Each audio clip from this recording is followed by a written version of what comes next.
네, 안녕하십니까. 골로새서 2장 오늘 12절에서 17절 말씀 본문으로 참고하겠습니다.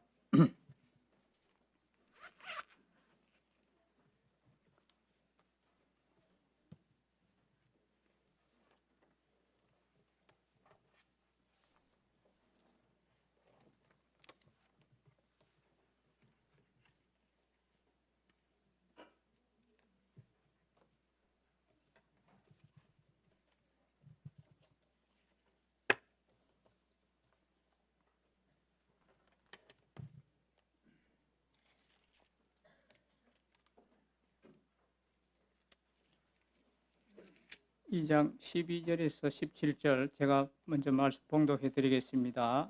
12절 너희가 세례로 그리스도와 함께 장사되고 또 죽은 자들 가운데서 그를 일으키신 하나님의 역사를 믿음으로 말미암아 그 안에서 함께 일으키심을 받았느니라. 또 범죄와 육체의 무할례로 죽었던 너희를 하나님이 그와 함께 살리시고 우리의 모든 죄를 사하시고 우리를 거스르고 불리하게 하는 법조문으로 쓴 정서를 지우시고 제하여 버리사 십자가에 못 박으시고 통치자들과 권세들을 무력하여 드러내어 구경거리로 삼으시고 십자가로 그들을 이기셨느니라. 그러므로 먹고 마시는 것과 절기나 초하루나 안식일을 이유로 누구든지 너희를 비판하지 못하게 하라. 이것들은 장래의 일의 그림자이나 몸은 그리스도의 것이니라. 예, 오늘 말씀 제목은 바른 신앙입니다. 앞에서 말씀드린 대로 골로새서 2장의 말씀은 그때 당시에 이 골로새 지방에 하나님의 말씀을 오도하는 잘못되게 인도하는 사람들이 있어서 그 신앙의 변질을 막기 위해서 사도 바울이 여러 면으로 비추어서 이단들을 파헤친 것이 바로 여기 골로새 2장이 되겠습니다. 그러니까 오늘 여기 나오는 이제 율법주의라는 것은 바로 자기 힘으로 하나님께 도달해 보겠다는 이 적선의 사상이 바로 율법주의입니다. 그러니 이 기독교는 종교가 아니라는 사실을 반드시 우리가 알아야 합니다. 종교는 하나님을 향하여 노력하고 또 애를 쓰는 것이 종교입니다. 그렇지만 이 기독교는 하나님께서 우리에게 찾아오신 기쁜 소식, 이 복음, 이게 바로 기독교입니다. 하나님께서 손을 내밀으신 것입니다. 이 종교는 하나님을 향하여 허공을 치며 허공을 치는 것입니다. 아무리 허공을 쳐봐야 소용이 없습니다. 여러분, 김진규 그 스님이라는 분 혹시 아십니까? 이분은 이제 조상 때부터 이 부모님의 신앙을 계승해서 이 성녀가 되어서 17년 동안 고행과 참선과 수행을 하면서 불교를 선택했던 분인데 지금은 이제 우주 만물과 인간을 하나님의 형상대로 창조하신 이 하나님을 믿고 기독교로 개종해서 이 그리스도의 복음을 전가하는 그런 사람이 되었습니다. 이분의 할아버지는 백암 온천 부근의 그 백암사를 창건하신 분이시고 또 그 아버지께서는 봉화군과 영양군 사이에 있는 일월사라고 하는 주지성으로 계시면서 74년을 보내신 분입니다. 대한불교 조교정 성녀가 된 이 김진규 스님은 불교의 중생 제도에 한평생 이제 몸을 바치려고 했는데 이 성복을 벗고 왜 기독교로 개종하게 되었는가? 이제 세 가지 이유가 있는데 오늘은 그냥 한 가지만 말씀드리겠습니다. 첫째 그 한 가지가 이 불교의 다비식을 보고, 이 다비식이라는 것은 불교 장례식입니다. 이것을 보고 이분이 회의를 느끼고 개종을 했다고 합니다. 이 다비식은 이제 성녀들이 죽으면 장례를 치르는 예식인데 이제 김진규 은사 스님께서 이제 82세가 되었을 때 갑자기 이제 중풍병이 들려서 몸을 움직일 수 없게 되었습니다.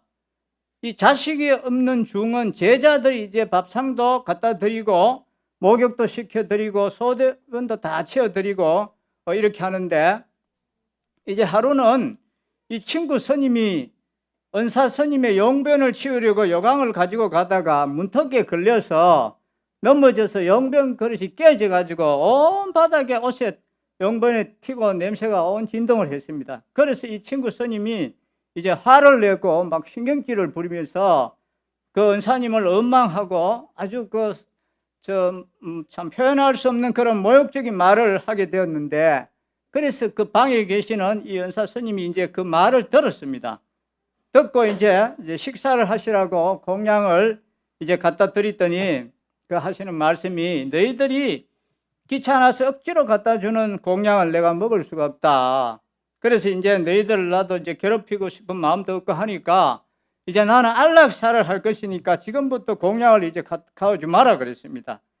그래서 이 안락사는 이제 자살을 말하는 것인데, 이 불교에서는 그것은 이제 정당한 자살은 죄가 아니라고 그렇게 한답니다. 그래서 이제 굶어서 이거 죽는 게 이게 쉬운 것이 아닙니다. 그래서 이제 매일 이제 법회를 할 때 보면은 그 은사 스님의 모습은 참 처량하기만 하고 몰골이 이제 말이 아니었습니다. 그래서 이제 하루는 이제 안락사를 시키는데, 이제 그래 하려면 이제 본인이 각서를 써야 됩니다. 각서를 쓰고 인장을 이제 찍습니다. 그리고 나서는 이제 참나무 장작 그 7짐을 이제 높이 샀습니다. 사고는 스님을 이제 장작 위에서 이제 눕게 해서 연꽃 가운을 위에 덮어놓고 이제 거기에다 석유를 뿌립니다.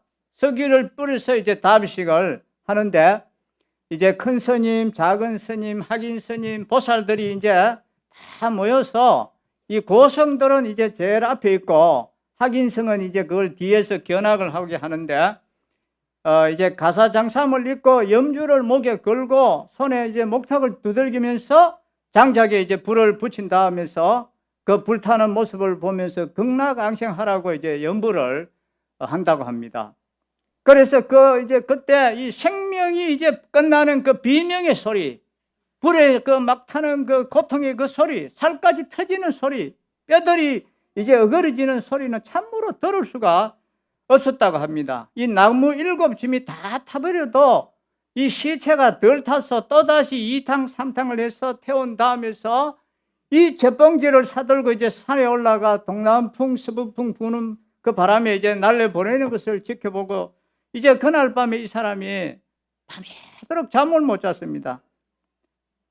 이런저런 생각하다 보니까 이제 나도 중인데 언젠가 어떻게 어디서 죽을지 모르고 사는데 나도 죽으면 저런 다비식을 한다 생각하니까, 불에 타 죽을 거 생각하니까 너무나도 기가 막히고 끔찍해서 이제 선복을 벗기로 이분이 결심을 했다고 합니다. 우리도 이제 지금도 이 종교적인 사람들이 사실 노력을 제일 많이 합니다. 이 불교도 공부하는 내용도 많고 그분들도 굉장히 노력을 많이 합니다. 우리가 그것을 아셔야 되고, 이 교회 안에도 마찬가지입니다. 교회 안에도, 그러니까 이것이 교회 밖에 있는 사상이 아니고 오늘 나오는 것은 이 교회 밖에가 아니라 바로 이 교회 안에도 있다는 것입니다. 모든 종교가 여기서 출발했습니다. 모든 종교가 하나님을 찾아야 되겠다. 그런데 이 찾는데 잘못 찾은 것입니다. 어떻게 찾느냐?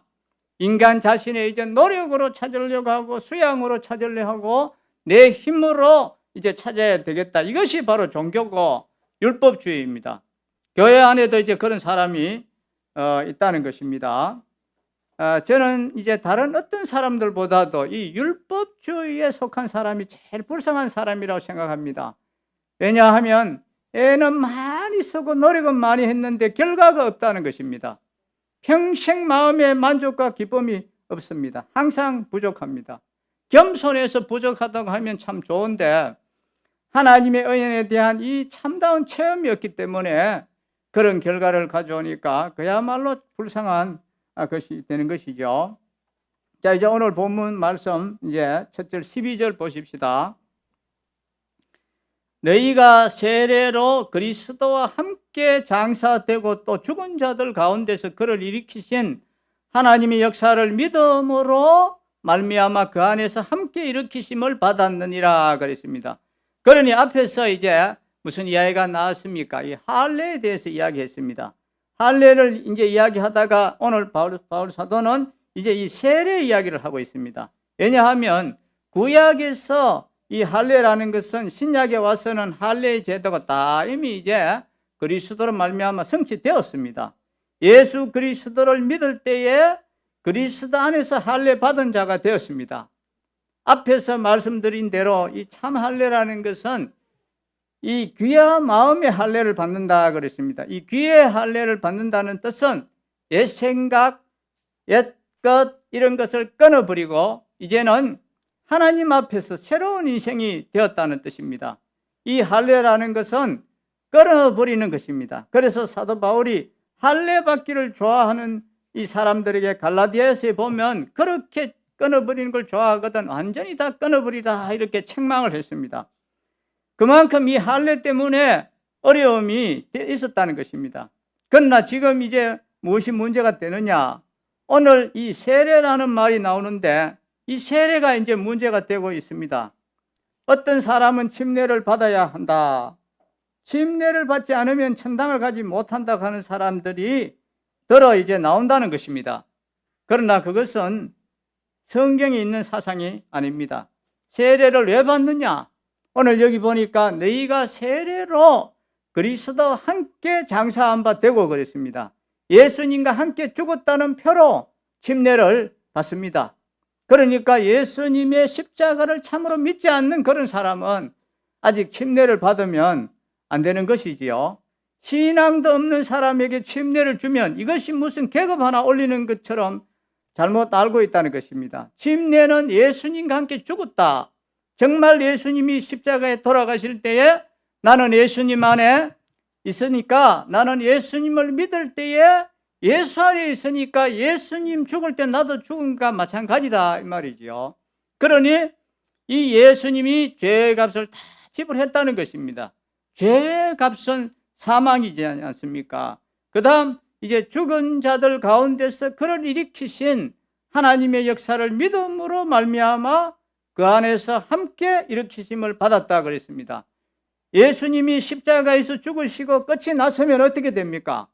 이것은 아무것도 아닙니다. 소위 세상 사람들이 십자가에 죽으신 예수님을 한 순교자 정도로 순국자라고 말하는데 예수님의 죽음이 순교가 될 수 있고 순국이 될 수도 있다는 것입니다. 그러나 예수님이 만약 죽었다가 끝이 났으면 그 죽음은 세상 사람들이 말하는 순교나 순국일 뿐 아무것도 아닌데 아니고 우리와 아무 관계가 없습니다.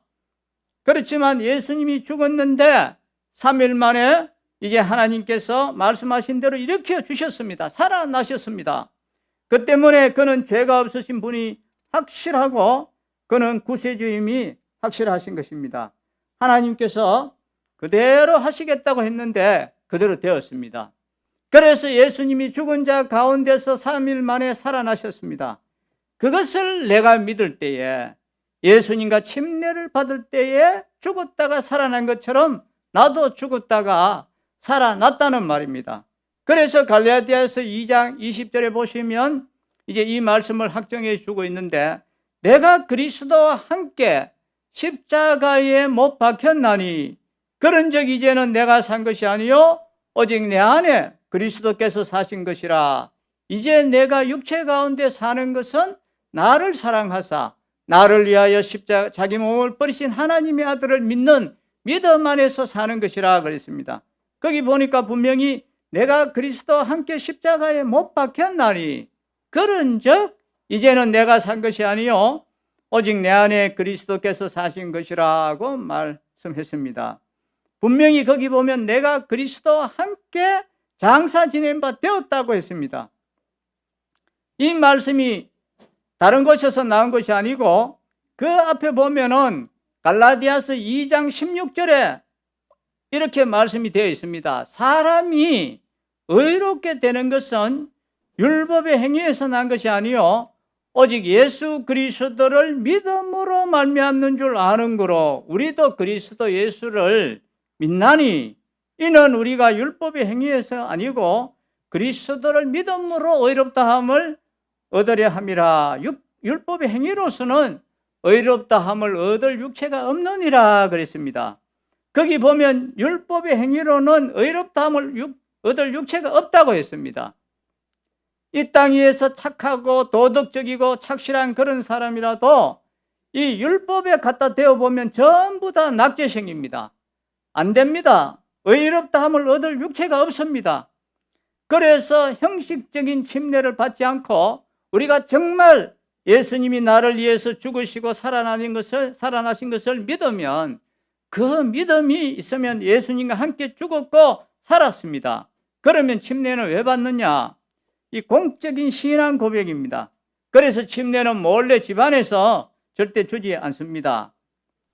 사람 앞에서 나를 시인하면, 바로 예수님을 시인하면 나도 하나님 앞에 너를 시인한다 이렇게 말씀했습니다. 이것이 바로 침례를 주는 목적 중에 하나입니다. 여기서 분명히 말씀하시기를 이 그리스도의 십자가와 부활을 통해서 우리는 침례를 받았고 그 침례가 바로 나에게 이 적용이 되는 것입니다. 이제 다음 절 13절 한번 보십시다. 또 범죄와 육체의 무할례로 죽었던 너희를 하나님이 그와 함께 살리시고 우리의 모든 죄를 사하시고, 여기에 이제 범죄라는 것은 우리가 이 땅 위에 살면서 어떤 죄를 많이 지었습니다. 그래서 범죄로 말미암아 죽었다는 말은 할례를 안 받았다는 그런 뜻이 아니고 하나님께 구별되지 못한 인생, 근본적인 죄인이라는 것입니다. 여기서 죽었다는 말은 우리의 목숨이 끊어졌다는 뜻이 아닙니다. 성경에서는 이 죽음을 분리로 이야기합니다. 우리가 어떤 사람이 죽어서 이제 소상집에 가보면 그 사람이 없는 것이 아닙니다. 병풍 뒤에 있고 또 그 냉동 창고에 있습니다. 그 사람은 거기에 누워 있는데 이 영혼이 떠났습니다. 영혼과 육체가 분리되면은 그것이 바로 육체의 이 죽음인 것입니다. 하나님과 영혼의 교통이 끊어지면 그것이 바로 영혼의 죽음입니다. 여기에 범죄와 육체의 무할례로 죽었던 하는 말은 하나님과 영적으로 끊어져 버렸다 이 말입니다. 죽었던 너희를 하나님이 그와 함께 예수님을 믿을 때 예수님과 함께 살리시고 우리의 모든 죄를 사하시고 그랬습니다. 여기 모든 죄라고 하는 이 용어를 우리가 잘 보셔야 됩니다. 여기에 모든 죄는 여러분이 지난날에 지은 죄와 앞으로 지을 죄를 모두 포함하는 것입니다. 그 때문에 한 번 믿은 사람은 탈락되지 않습니다. 어떤 분은 회개하고 또 회개해서 마지막 순간에까지 회개하고 죽으면 하나님 앞에 갈 수 있다고 생각하는데, 그렇다면 교통사고가 나가서 죽었다면 회개의 기도를 마치지 못하고 죽으니 그거는 어떻게 되겠습니까? 그렇지 아니죠. 그래서 말씀을 우리가 잘못 알면 이 신앙생활이 붙었다가 떨어졌다가 늘 왔다 갔다 한다는 것입니다. 여기서 분명히 우리의 모든 죄를 사하시고 이렇게 말씀했습니다. 예수님께서 십자가에 돌아가실 때 다 이뤘다고 했습니다. 구속의 역사를 다 이루었다 이 말씀입니다. 그렇기 때문에 우리가 완전하고 또 안전합니다. 이 진리를 알아야만이 그리스도인의 생활이 멋이 있고 한결같다 이 말입니다. 조마조마하게 살지 않습니다. 그때 당시에도 이런 사람들이 많이 있었습니다. 자, 이제 14절 보십시다. 우리를 거스르고 불리하게 하는 법조문으로 쓴 정서를 지우시고 제하여 버리사 십자가에 못 박으시고 그랬습니다. 여기에서 우리를 거스르고 불리하게 하는 법조문으로 쓴 정서라는 것은 우리에게 이렇게 하면 안 된다, 또 저렇게 하면 안 된다고 하는 이 율법이 우리를 계속 걸리게 합니다. 우리는 세상에서 법하면은 상당히 이것은 딱딱하지요. 법에 저촉이 안 되는 사람은 한 사람도 없을 것입니다. 그런데 우리를 거스르고 불리하게 하는 이 법조문으로 쓴 정서를 지우시고라고 하셨는데 싹 그냥 지우셨다 이 말입니다. 예, 지우개로 싹 지우셨다 이 말입니다. 그러면 율법을 없애버렸다는 말입니까? 아닙니다. 율법의 요구, 너는 이런 죄를 지었다고 율법이 계속 고소하는데 그 고소를 예수님이 싹 지우셨단 말입니다. 벌금을 대신 다 내어드렸다 이 말입니다. 마치 우리 아버지가 판사인데 내가 사고를 쳐서 감옥에 들어가게 되었다고 해봅시다. 재판을 하는데 제 생각으로는 아이고 잘 됐다. 아버지가 이제 판사 아버지를 이제 만나게 되었으니까 잘하면 이제 집행유예로 풀려나갈 것이라고 했는데 이 아버지 되는 판사가 이제 법조문을 쭉 읽더니만 너는 5년 징역을 살아야 된다 했습니다. 그렇게 하지 않으면 벌금을 5천만 원을 내라 그랬습니다. 단돈 100만 원도 없는데 5천만 원을 내라고 하니까 할 수 없이 이제 징역을 살 수밖에 없는 그런 상황이 되었습니다. 그러니 실망할 수밖에 없었죠. 왜요? 아버지가 좀 봐줄 것으로 생각했는데 판결을 아버지가 그렇게 안 했다 이 말입니다. 근데 판결을 끝내고 이제 아버지가 다가와서 5천만 원짜리 수표를 주시면서 벌금을 갖다 내라고 하시는 것입니다. 야, 나는 이제 죽는 줄 알았는데 아버지가 이렇게 해결해 주시고 했구나. 이제 마음이 속으로 좋았습니다. 그러니 이 법은 판결을 정확하게 해야 됩니다. 왜 그렇습니까? 판사이기 때문에. 그러나 아버지이기 때문에 그것을 대신 갚아주는 것입니다. 죄의 값은 사망 아닙니까? 이것은 지불이 되어야 하기 때문에 예수님께서 십자가에서 대신 죽으셨습니다. 하나님의 아들이시더라도 죽으셔야 되는 것입니다. 우리 죄를 위해서 하나님께서 자기 아들을 보내셔서 지불을 하셨습니다. 그래서 오늘 나오는 말씀 중에 이 법조문으로선 정서를 지음 그랬습니다. 또 제함, 십자가에 못 박음 이런 용어를 많이 썼습니다. 지었다, 그리고 지어서 없앴다, 그 다음에 이 십자가에 못 박아 버렸다, 이렇게 삼중 표현을 했습니다. 이게 무슨 뜻입니까? 채무 정서를 완전히 태워서 내버렸다 이 말입니다. 그러니 우리가 도저히 하나님께 이룰 수 없는 그 모든 율법의 조건을 예수님께서 다 이루셨다는 것입니다. 그래서 예수님을 율법 아래 나게 하시고 그랬습니다. 예수님은 율법 아래 나셔서 율법을 다 지키셨습니다. 그리고 이제 다음 절 보십시다. 이제 15절. 통치자들과 권세들을 무력화하여 드러내어 구경거리로 삼으시고 십자가로 그들을 이기셨느니라 그랬습니다. 이 통치자들과 권세들은 이 사탄의 세력, 천사들의 이름들입니다. 사탄도 계속 고소를 합니다. 하나님 앞에서 율법이 고소하고 또 사탄이 고소합니다. 그래서 예수님이 말씀하시기를 너희가 좋아하는 모세가 고소한다는 말은 이 모세가 고소하는 것이 아니고 이 모세의 율법이 고소를 한다는 뜻입니다. 그리고 이 마귀, 참소자, 이 마귀가 계속 고소를 합니다. 하나님 앞에서 마귀가 이 사람은 돈도 몇 번이나 떼어먹고 거짓말도 몇 번이나 했고 나쁜 짓을 많이 했습니다. 그러니 이 사람은 절대 천당에 올 수가 없습니다 하면서 고소를 많이 한다는 것입니다. 그럴 때 나는 어야 됩니까? 예, 맞습니다. 우리는 이제 그때는 거짓말 할 수가 없고 다 아는 거니까 예, 그렇지만 저는 저를 대신하여 갚아주신 예수님을 믿고 지금까지 지내왔습니다. 그러면 이제 이 재판장이신 하나님께서 예수님에게 이제 물어보십니다. 맞느냐? 이렇게 물어봅니다. 그러면 변호인 되시는 예수님이 예, 이 사람이 바로 나를 믿었습니다. 내가 이 사람을 대신하여 다 지불했습니다. 그러면 이제 판사 때는 하나님이 이제 무죄하다 이렇게 선언을 합니다. 이제 지나가라 그랬습니다. 그래서 이제 통과하는 것입니다. 그래서 통치자들과 권세들을 무력화하여 이 사탄의 권세에서 해방시켜 완전히 이기셨다는 것입니다. 예수님이 십자가에 못 박히실 때 이 사탄의 머리를 상하게 했다고 했습니다. 이 뱀의 머리를 상하게 했다는 표현을 이 창세기에서 말씀했는데 완전한 승리라는 말입니다. 그러니 어떤 것도 보탤 필요가 없다는 것을 강조하기 위해서 여기서 말씀하신 것입니다. 참 진리가 무엇입니까? 예수님의 십자가를 우리가 바로 믿고 이 부활을 제대로 믿을 때 그것만 의지하면 다른 어떤 것도 우리를 지옥에 보낼 수 없고 우리에게 채무 증서를 내어놓을 수가 없다는 것입니다. 사탄도 율법도 우리에게 채무 증서를 내어놓을 수가 없습니다. 모두 주님께서 해결을 다 하셨기 때문에 그렇습니다.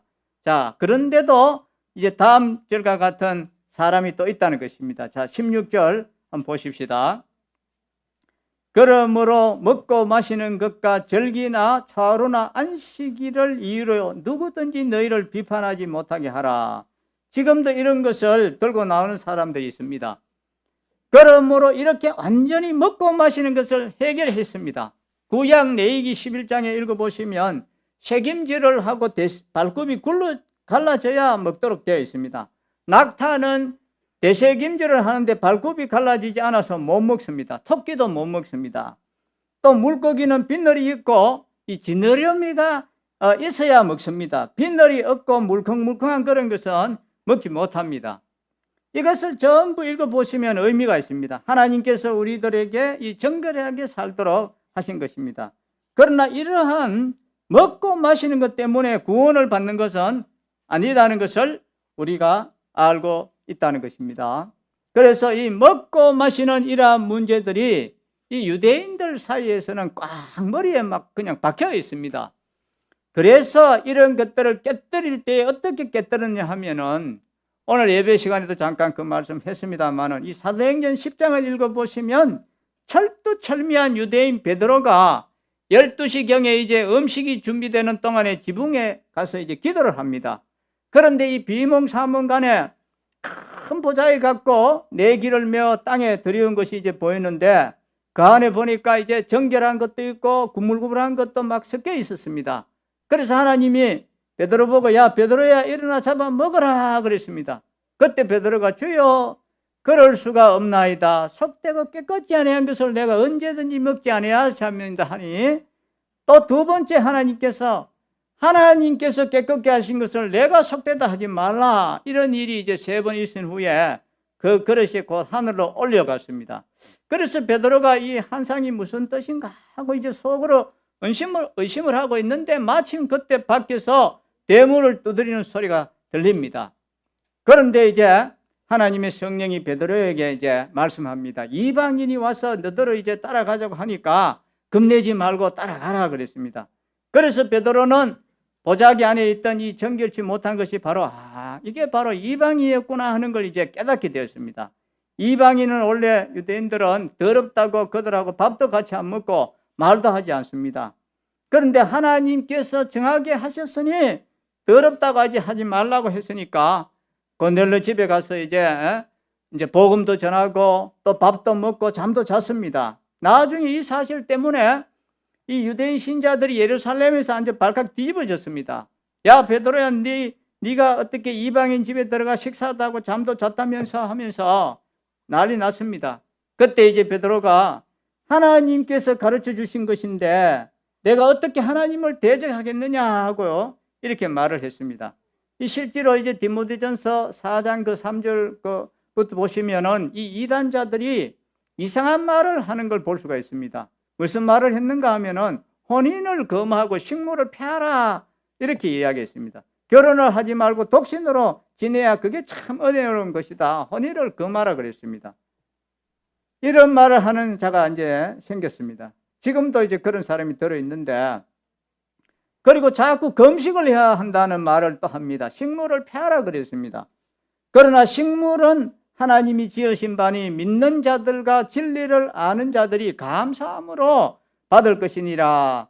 하나님이 지으신 모든 것이 선함에 감사함으로 받으면 버릴 것이 없나니 하나님의 말씀과 기도로 거룩하여 지민이라 그랬습니다. 그러니 우리가 이런 먹고 마시는 것 때문에 하나님 앞에 서고 못 서고 하는 사실이 없다는 것을 우리가 알아야 됩니다. 심지어 술 마시는 것 때문에 지옥 간다는 것은 아닙니다.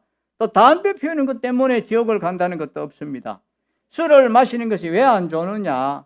성경 말씀에 이제 잠언에 보면 포도주는 순하게 내려가는데 이제 그거 먹고 나면은 간이 부어가지고 막 오만 엉뚱한 짓을 하고 실수를 하고 죄를 짓고 그러니까 그거 먹지 마라 그랬습니다. 또 담배는 왜 안 좋으냐? 건강에 나쁘니까 의사들도 그걸 잘 안 피운다는 것입니다. 안 피웁니다. 예, 폐암의 은일이라고 하고 이 흡연은 완만한 자살행위라고 했습니다. 그러니 그만큼 나쁘다는 것이죠. 그것이 이유가 되지 그 담배를 피운다고 지옥을 간다는 것은 아니다는 것입니다. 그래서 무디 전도자는 술을 만들어 파는 사람은 지옥을 제일 먼저 간다고까지 했습니다. 왜 그랬습니까? 사람을 타락하게 만드는 건 술보다 더 지름길이 없습니다. 모든 범죄의 거의 기본은 이 술 때문에 일어납니다. 그래서 사람을 이제 천당 가는 반대되는 것을 하는데 투자를 했으니까, 그래서 이 무디는 설교에서 굉장한 파격적인 그런 말을, 아주 강한 말을 했습니다. 그래서 성경을 또 보면은 이 배부르지 않는 것을 위해서 언을 달아주지 말라고 했습니다. 담배는 피워도 배가 부르지 않다는 것입니다. 그러므로 이런 것 때문에 구원을 못 받는다 하는 그런 문제가 나오면 그것은 잘못된 이단이다, 이런 말입니다. 즉 율법주의다, 이 말입니다. 주님의 은혜를 받았으니 우리가 몸을 건강하게 하고 깨끗한 생활을 하기 위해서 이런 것을 먹지 않아야 되겠다는 것은 얼마나 좋은 것입니까? 그 다음에 이제 또 나오는 게 보면은 이제 절기, 또 좌루, 안식일에서 이제 절기라면 지금의 뭐 부활절, 또 추수감사절, 맥주절 등의 이러한 절기를 말하고, 유대인들의 또 유월절, 초막절, 이런 절기는 다 이제 은혜를 기념하는 그런 날입니다. 은혜를 깊이 새기는 날입니다. 그러나 그 날을 잘 지킨다고 해서 천국을 가는 것은 아닌 것입니다. 그 다음에 이제 좌루가 나옵니다. 1월 1일 또 3월 1일 해서 1일만 되면 이제 그날에 하나님 앞에 모여서 예배를 드리고 했는데, 그것은 1일을 드린다는 말은 나머지 29일 전부를 하나님의 뜻대로 살겠다는 의미에서 그렇게 지켰습니다. 그러니 그건 나쁜 것은 아니죠. 그러나 우리가 좌루를 꼭 지켜야 된다, 이렇게 되면 이제 잘못이라는 것입니다. 심지어 안식일을 하나님 앞에 바치는 것은 당연한 것입니다. 그러나 이 안식일을 바쳐야 천당을 간다, 이래 되면 이게 이제 율법주의 이단이 되는 것입니다. 그래서 이단인 제7일 예수 재림 안식교는 이 토요일 날을 지키고 있습니다. 학교도 따로 세워서 토요일 날을 지키고 있습니다. 그런데 그 사람들이 토요일을 지킨다, 뭐 일요일을 지킨다고 해서 이단이라고 하지 않습니다. 왜 이단이라고 하느냐면 이 사람들은 예수님이 벌써 재림했다, 이 말입니다. 이런 이야기를 하고 있습니다. 그래서 이 사람들은 이단이 되는 것이죠. 그러니 우리가 안식일을 못 지켰기 때문에 그 사람이 지옥을 가는 것이 아닙니다. 주일을 우리가 지키면 이것은 하나님 앞에 영광이 되고 또 내 신앙생활의 승리가 되고 더 감사의 생활을 잘하게 되기 때문에 우리는 주일을 지키는 것이지, 그러나 주일을 지키는 것 때문에 천당을 간다는 것은 아니다는 것입니다. 비판하지 못하게 하라 그랬는데 이런 것으로 싸우고 물고 뜯고 하지 마라, 이 말입니다. 자, 이제 그 다음 절 17절 보십시다. 이것들은 장래일의 그림자이나 몸은 그리스도의 것이니라 그랬습니다. 이것들, 절기를 지키는 것도 장래일의 그림자라 말입니다. 천당의 그림자라, 좌루를 지키는 것도 천국의 그림자라, 안식일을 지키는 것도 천국의 그림자라, 영원한 안식을 얻는다는 그림자요, 절기를 지키는 것도 영원한 구원을 주신 것을 매년 기념하는 것입니다. 앞으로 우리는 천국에 가면 매일매일 부활절이고 매일매일 성탄절입니다. 항상 축제하는 것입니다. 늘 감사하고 찬송하고 살기 때문에 계속 축제입니다. 매일매일이 차로입니다. 이 날만이 특별한 날이 아니고 천국에서는 매일매일이 하나님 앞에서 가장 귀중하고 가장 복된 날입니다. 매일매일이 안식일입니다. 왜 그렇습니까? 거기는 강제로 노동을 시키는 것이 없습니다. 그 때문에 우리가 이 땅에 있을 때는 일을 많이 해야 되는 것입니다. 그래야만 안식의 그 진짜 은혜를 우리가 맛볼 수가 있습니다. 여기서 일을 열심히 해야지 천국에서 안식할 때 그 멋이 있는 것입니다. 그러니 장래일의 그림자이다라는 것입니다. 그림자라는 말은 무슨 뜻입니까? 이 예수님의 십자가로 말미암아 이 일을 다 이루었으니 이제는 이런 문제로 더 이상 싸우지 마라, 이런 문제로 속지 마라, 이런 것을 지켜야 천당을 간다는 사상을 완전 내버리라, 그리고 나서 몸은 그리스도의 것이니라 그랬습니다. 우리 몸도 그리스도의 것이고 나 자신도 그리스도의 것입니다. 그러니까 예수님이 원하시는 대로 살아드려야 된다는 것입니다. 오늘 우리는 12절에서 이 17절까지의 말씀을 통하여 무엇이 바른 신앙이냐, 여기서는 율법주의를 특별히 반대하면서 가르치신 것인데, 우리는 침례를 받음으로써 구원을 받는 것도 아니고 할례를 받음으로써 구원을 받는 것도 아닙니다.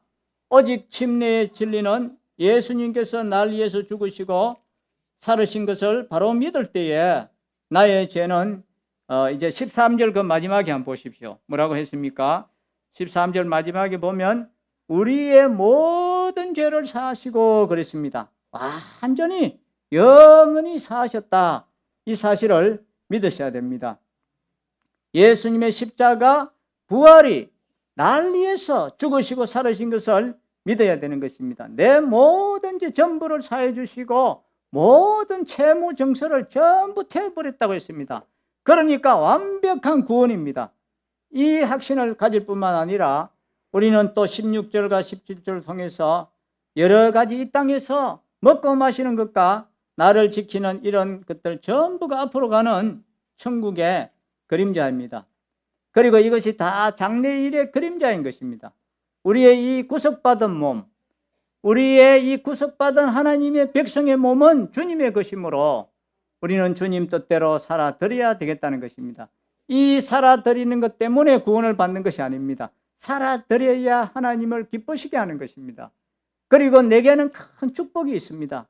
자유함이 있습니다. 우리가 하나님의 말씀을 순종하면 자유함이 있습니다. 내가 부모님 말씀을 순종하지 않으면 부모님 말씀 순종 안 했다고 해서 너는 내 자식이 아니다 하지는 않습니다. 그러나 마음이 불안합니다. 어머니의 눈빛만 달라도 어머님은 모르는데도 내가 순종을 하지 않아서 그러시는가 보다. 그러니 이 순종을 안 하면 불안해집니다. 순종을 하면 순종했다는 그 자체가 우리에게 굉장한 이 평강을 줍니다. 그리고 순종을 통해서 또 하나님께서 이 약속을 이루어 주시기 때문에 하나님의 신실하심을 우리가 맛보고 살기 때문에 참으로 아름다운 것이 되는 것입니다. 그러나 그 순종 때문에 구원을 받는 것이 아니라는 사실을 우리가 알아야 됩니다. 오늘 이 말씀을 기억하시고 우리는 올바르게 증거하고 올바르게 걸어가야 되겠습니다. 기도하겠습니다.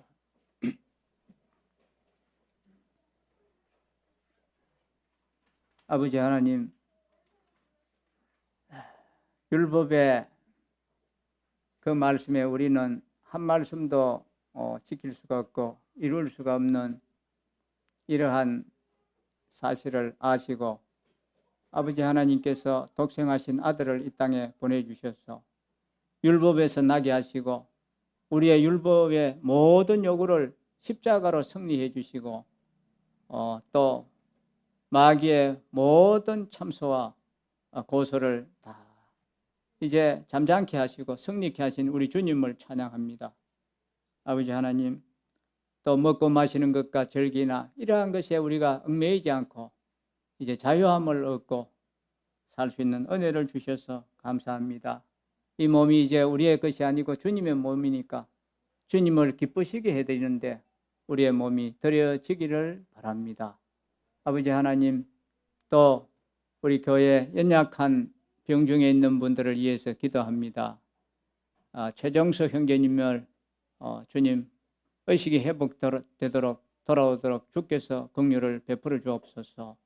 또 김순복 어르신도 지금 폐렴으로 고통 중에 있습니다. 하나님께서 건강하게 해주시고 주님 부르실 때까지 편안한 가운데 거하실 수 있도록 은혜를 베풀어 주옵소서. 오늘 박예숙 자매님도 또 모처럼 이번에 나오셨습니다. 계속 건강을 지켜주셔서 우리 성도들과 함께 예배하는 저희들의 삶이 되도록 주님 도와주옵소서. 이 모든 것 우리 주 예수 그리스도의 이름으로 감사하며 기도하옵나이다.